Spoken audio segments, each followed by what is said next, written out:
Building a startup in India involves immense financial and regulatory friction. Between standard corporate taxes, high patent filing fees, and routine compliance checks for labor laws, a young company's limited resources can drain rapidly.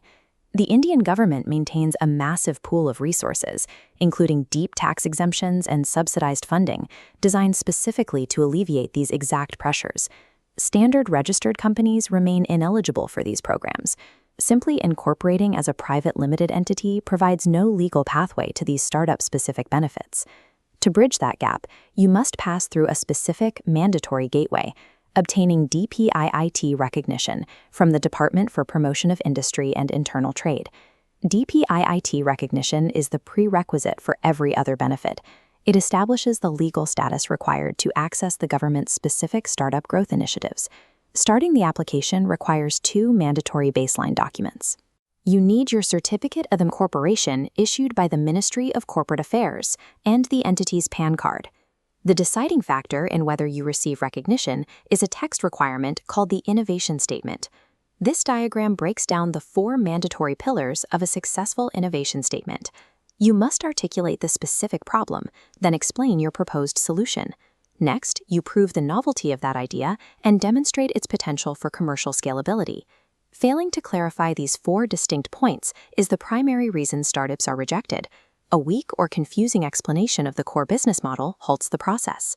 Once submitted on the Startup India portal, a clean application with a strong innovation statement is typically processed and approved in 2 to 3 weeks.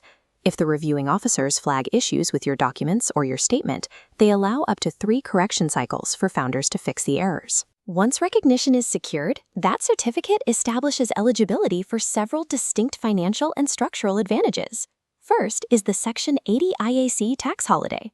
This allows a recognized startup to claim 3 consecutive years of complete exemption from income tax. To activate that specific tax holiday, founders must take their newly issued DPIIT certificate and file a secondary application to a separate body called the Interministerial Board, or IMB.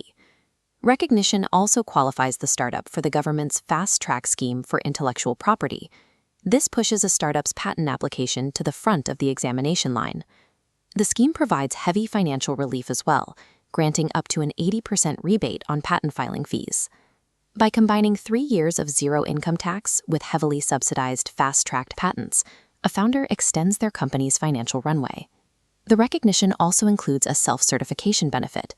Founders are allowed to bypass standard government inspections for select labor and environmental compliance laws. This operational autonomy keeps inspectors out of the office, and the self-certification rights remain active for anywhere from 3 to 9 years. On the capital side, holding the certificate makes the entity eligible for government-backed seed funding programs and specific credit guarantee schemes. None of these funding channels, none of these tax holidays, and no compliance shields apply automatically. They all require the foundational DPIIT recognition as the mandatory first step.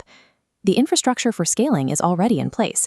Accessing it depends entirely on a founder's ability to document their innovation and secure the recognition that initiates these programs.